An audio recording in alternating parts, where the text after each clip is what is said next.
या कार्यक्रमासाठी या ठिकाणी उपस्थित असलेले व्यासपीठावरील doctor Sheetal Shah, doctor Mahesh Surke, doctor Eknath Bogle, doctor Amar Jamdade, doctor Usha Upasangikar, doctor जयश्रीताई शिंगारे, उपस्थित सर्व वेगवेगळ्या संघटनांचे डॉक्टर्स, उपस्थित वडीलधारी मंडळी, तरुण मित्र, माता भगिनी, अभिजितनी माझ्यापूर्वी अतिशय चांगल्या प्रकारे या ठिकाणी काय असलं पाहिजे याबद्दल त्यांनी सांगितलं. मी आपला जास्त वेळ घेणार नाही, परंतु गेले अनेक दिवस मला वाटत होते की जे देवदूत जे आपल्या प्राणाची पर्वा न करता त्या ठिकाणी गेले अनेक वर्ष त्या ठिकाणी लोकांची सेवा करतात, त्या सर्वांचा सन्मान करणं आमचं एक कर्तव्य आहे. कारण कोरोनाचा काळ असू द्या, नंतरचा काळ असू द्या, आपण खूप त्या ठिकाणी पंढरपूर शहर तालुक्याची जिल्ह्याची सेवा केलेली आहे. अनेक रुग्णांना त्या ठिकाणी ज्या रुग्णांकडे ज्यांची आर्थिक परिस्थिती नसती अशा हजारो रुग्णांना आपण मदत करत असता आणि त्या माध्यमातून आपल्या हातून या ठिकाणी सेवा घडत असते. त्यामुळे आम्ही ठरवले की आपल्या सगळ्यांचा सन्मान करावा, म्हणून आज या ठिकाणी या कार्यक्रमाचं आयोजन केलंय. या ठिकाणी अनेक लोकांची ओळख आहे, अनेक लोकांची माझी ओळख नाही, पण नेमका दिलीप धोत्रे काय त्याच्यामुळे मी फक्त तुमचे 5 मिनिटं घेणार आहे, माझा परिचय करून देणार आहे. वास्तविक बघितलं तर आज मी देखील तुमच्या लाईनीत बसलो असतो, कारण मी कर्मवीर बाळाराव पाटील कॉलेजला 11वी 12वी सायन्सला होतो. 12वी सायन्सला मला 86% मार्क्स पडले होते आणि डॉक्टर साहेब मला कोडोलीला BMSचं ॲडमिशन मिळालं होतं. त्या ठिकाणी मी ॲडमिशन घेतलं होतं. 100% मी डॉक्टर होणार होतो. आता माझे वर्ग मित्र म्हटलं तर सागर आहे, सागर गडम आहे, धनंजय डिंगरे आहे, म्हणजे माझ्या वर्गातील पराग आहे, अनेक लोक या ठिकाणी डॉक्टर आहेत आता माझ्या वर्गातील. परंतु मी कोडोलीला गेलो, त्या ठिकाणी ॲडमिशन घेतलं, महिना 2 महिने त्या ठिकाणी राहिलो. परंतु मला पहिल्यापासून थोडी राजकारणाची आवड असल्यामुळं त्या ठिकाणी मी पहिल्यापासून कट्टर हिंदुत्ववादी असल्यामुळं आमचे त्यावेळी शिवसेनेचे तालुकाध्यक्ष होते दत्ता भोसले आणि बाळासाहेब ठाकरे आणि राज ठाकरेंचं पहिल्यापासून डोक्यात एक हे असल्यामुळं दत्ता भोसले माझ्याकडे आले, त्यांनी माझं ब्रेन वॉश केलं. आता मी त्याला आमच्या भाषेतलं ब्रेन वॉश म्हणतो. मला म्हणले, अरे काय BHSचे डॉक्टर खूप झाले, तू तिथं नगरसेवक होशील, तुला असं होईल तसं होईल, हे होईल ते होईल. त्यांनी मला सांगितलं. दिवसभर माझ्याकडे थांबले, आम्ही जेवण केलं. मी त्यांचा कट्टर कार्यकर्ता होतो. मला म्हणले आता कॉलेजची निवडणूक लागली, त्यावेळेस इलेक्शन असायचं, इलेक्शन होतं. मला म्हणले तू ये तर तुला युआर करू, असं होईल तसं होईल. मग मी आता विचार केला की इकडे ॲडमिशन तर घेतलंय, शिकायला तर आलोय, डॉक्टर व्हायची इच्छा आहे. परंतु आता ते मी त्यांच्या मोहात एकदम हे झालो. आईला फोन केला, वडिलांना तर फोन करू शकत होतो, डेअरिंग नव्हतं. आईला फोन केला आणि आईला सांगितलं की मला इकडे करमत नाही, हवामान सूट होत नाही, इकडचं वातावरण वेगळं आहे.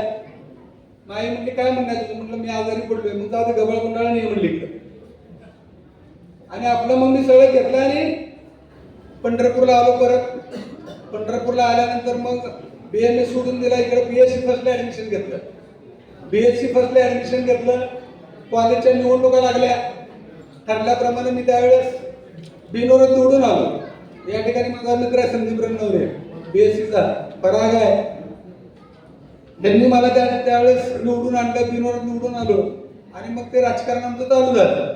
परंतु त्या काळात BScचे जे आमचे शिक्षक होते ते सांगायचे की आतापर्यंत BScच्या ज्या ज्या विद्यार्थ्यांनी कॉलेजच्या निवडणुकीत भाग घेतलाय आणि तो निवडून आलाय तो फेल झाला. 100% BScचा विद्यार्थी फेल झाला. ज्यांनी त्यामध्ये हे केलंय त्यांचं भाग्य तंतोतंत माझ्यावरती पण खरं ठरलं आणि मी फेल झालो. BSc फर्स्ट फेल झालो. BSc फर्स्ट फेल झाल्यानंतर मग मी BA इंग्लिशला ॲडमिशन घेतलं. मी BA इंग्लिश केलं, MA इंग्लिश केलं शिवाजी युनिव्हर्सिटी मधला मी गोल्ड मेडलिस्ट आहे MA ला. आणि मग त्यावेळेस SD जाधव नावाचे प्राचार्य होते. MA ला आम्ही 42 विद्यार्थी होतो. त्यातले त्या काळामध्ये 10% रिझल्ट लागला होता आणि त्यात मी पासआउट झालो होतो. त्यावेळेस मग ते CET नेट सेट वगैरे असं काही नव्हतं. MA झालं की डायरेक्ट तुम्हाला लेक्चरर म्हणून जॉब होता. मग मी त्यावेळेस सिनियर कॉलेजला इंग्लिशला लेक्चरर म्हणून मला पार्ट टाइम संस्थेमध्ये जॉब मिळाला. मग ते काय झालं की काही दिवस मी नोकरी केली, पण मला काय ते मन लागायला नोकरीत. मला वाटायचं की राजकारणी व्हावं, बिझनेसमॅन व्हावं, उद्योग वाढवावे. आणि म्हणून मग मी प्राध्यापकाची नोकरी सोडली. मी काय की 2-3 महिने शिकवलं, त्यामुळे मी प्राध्यापक लावत नाही. बाकीची लोक काय नाही झाली तरी प्राध्यापक लावते, पण मी स्वतः शिकवून देखील, कारण नोकरी 2-3 महिने केली त्याच्यानंतर मग मी कुणाला शिकवायला गेलो नाही. त्यामुळे मी प्राध्यापक हे माझ्यासमोर लावलेलं नाही. परंतु आता मला वाटतं मी प्राध्यापक लावत गेलो असतो तर बरं झालं, कारण लोकांना कळत असतं दिलीप वगैरे शिक्षित आहे.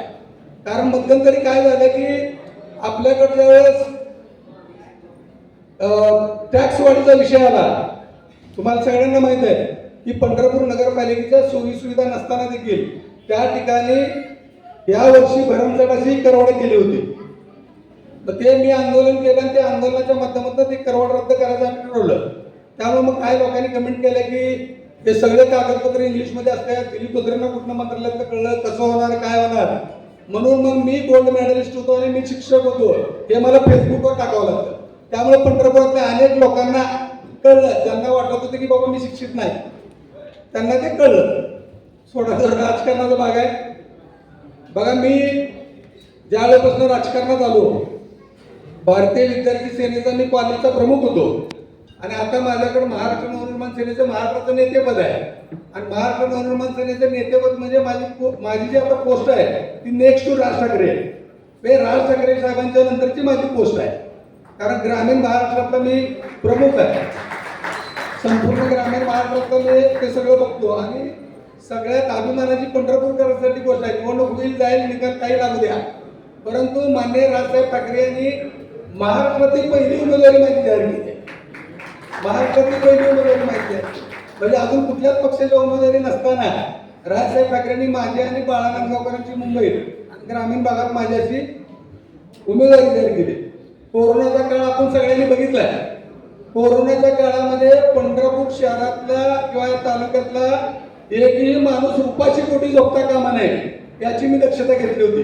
मी कायम लोकांना मदत करत आलो, हे सगळ्या पंढरपूरकरांना माहीत आहे. मग त्यावेळेस आमच्या मनात असं आलं की चला बाबा, बेड मिळाला, हॉस्पिटलला बेड मिळाला, मग पुण्याला, मुंबईला इकडे पेशंट चालले. मग आता आम्हाला त्यातलं काय दाखल नसताना मी आणि नागेश काकांनी गायकवाड डॉक्टरांच्या माध्यमाखाली पल्स हॉस्पिटलच काढला नाही. आम्ही म्हणलं चला आपण हॉस्पिटल काढू. हॉस्पिटल काढल्यानंतर काय झालं तुम्हाला स्टोरी काय सांगायला नको, कारण तुम्ही कसे हॉस्पिटल चालवत असाल तुम्हाला माहित आहे. आम्हाला फोन करणं सोपं आहे. आम्हाला काय की पेशंट लोकांचं बिल झालं की आम्हाला कुठला ना कुठला पेशंट आम्हाला फोन करतोय आणि आम्ही मग तुम्हाला फोन करत असतो की ते जरा पैसे कमी करा. हे सगळं आम्ही बघलं त्यावेळेस आम्ही हॉस्पिटल काढलं. कारण डॉक्टर साहेबांना माहित आहे की आम्ही ज्यावेळेस हॉस्पिटल चालू केलं, आम्हाला म्हणजे मला आणि नागेश काकाला जवळजवळ ₹1 कोटी तोटा झाला.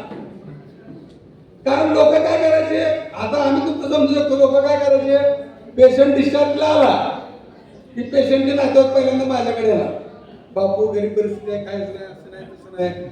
मग आम्ही हॉस्पिटलला सांगायचं ठिकाणाला काय तर का. मग तेवढंच आलं की ती लगेच नागेश काकाकडे जाणार. नागेश काकाला म्हणून काका नाही, बापूने एवढंच कमी केलं, तुम्ही काय तर कमी करा. मग ती त्यांनी कमी करायची. मग आम्ही दोघांनी मिळून कमी केल्यानंतर मग नात्यावर डिस्चार्ज वेळ द्यायचे की समजा आता 20,000 बिल असेल तर आमच्याकडे 5,000 कमी. समजा 50% केल्यानंतर पण 5,000 म्हणायचे, ₹15,000 उधार ठेवा. आता आम्हाला सामाजिक करायची आवड, पुढारपण करायची सोय, आम्ही त्यांना म्हणतो ठीक आहे करून घेऊ. त्यामुळं काय डॉक्टरांच्या पगारी करू शकलो नाही आम्ही, म्हणजे ही परिस्थिती झाली. त्यामुळं आम्ही त्यावेळेपासून ठरवलं की आता डॉक्टर लोकांना आपण फोन करायचा नाही, आणि केला तर मला तुम्हाला शक्य असलं तर करा. कारण आम्ही समजून घेऊ की नक्की पेशंटची काय परिस्थिती आहे आणि डॉक्टरांची नक्की काय परिस्थिती आहे. नाहीतर काय पूर्वी आम्हाला वाटत नाही डॉक्टर असे डॉक्टर तसे, इकडं खूप बिल झालं तिकडे काय खूप बिल झालं, या अनुभवातून आम्ही शिकलो. त्यामुळे बघा मी कधी जर कुठल्या तर डॉक्टरांना फोन करतो, ते पण खूप पेशंटच्या नातेवाईकांनी जर प्रेशर केलं तर करत असतो. त्याच्यानंतर पंढरपूरच्या टॅक्सचा विषय मी केला आहे. आपल्या पंढरपूरची हिंदू स्मशानभूमी असेल, मुस्लिम स्मशानभूमी असेल, माझ्या पैशाने मी केलेले आहे पंढरपुरात. कारण नगरपालिकेकडे पैसे नाहीत, त्यामुळे मी माझ्या पैशाने केले.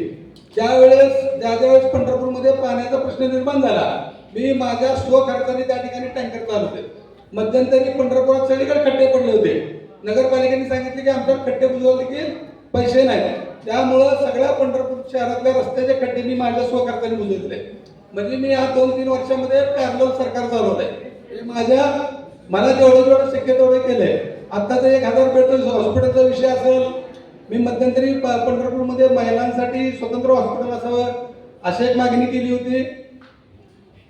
वेगवेगळं जेवढं मला पंढरपूरसाठी करता येईल ते मी करत आलेलो आहे. त्यामुळं आता उमेदवारी माझी जाहीर झाली आहे. समजा मी स्वार्थी आहे, तर माझी तुम्हाला विनंती आहे की तुमचा आशीर्वाद माझ्या पाठीमागं असावा. तुम्हाला जर वाटतं एक पोरगा चांगलं करणार आहे तर म्हणजे निश्चितपणे मला मध्यंतरी आमच्या धोत्रे डॉक्टरांनी वगैरे सांगितले की सागरनी सांगितले की ते तुमचा बायोमेडिकल वेस्टचा विषय असेल तर ताबडतोब त्या दिवशी उपमुख्यमंत्र्यांशी भेटलो होतो. ते पत्र मी सागरला पाठवलं होतं. त्या दिवशी त्यांना सांगितले बाबा जी तुमची SS सर्व्हिसेस का कुठली तरी कंपनी होती त्यांनी आता पैसे खूप लावले चौपट, तर त्यांचं टेंडर रद्द करून जुनी जी कंपनी आहे तुमची बायो क्लिनिक त्यांना द्या, अशा पद्धतीने मी लगेच प्रयत्न केला होता. जे शक्य आहे जे काम समोर येत आहे निश्चितपणे त्या ठिकाणी प्रयत्न करतोय. महिलांच्या बाबतीत पंढरपूरमध्ये कोरोनाच्या वेळेस ज्या महिलांनी बचत गटाची कर्ज काढली होती, परंतु सगळं जग ठप्प होतं, महिलांना ते कर्ज फेडणं शक्यच नव्हतं. मग त्यामुळं पंढरपूरमध्ये एका महिलेने आपली आत्महत्या केली होती की तिला मायक्रो फायनान्सच्या लोकांनी एवढा त्रास दिला की तिला सांगितलं की तुझा गॅस सिलेंडर आणि तुझ्या घरातलं फ्रीज आम्ही उचलून येणार आहे. मग ते असं म्हणल्यामुळे तिला वाटलं की बाबा आपल्या गल्लीत चर्चा होईल, शेजारी चर्चा होईल, मग आपले अब्रू जाईल, म्हणून त्या महिलेने त्या ठिकाणी आत्महत्या केली. मग त्या आत्महत्या केल्यानंतर माझ्या लक्षात आलं की बाबा पंढरपुरातल्या सगळ्याच महिलाच नसते.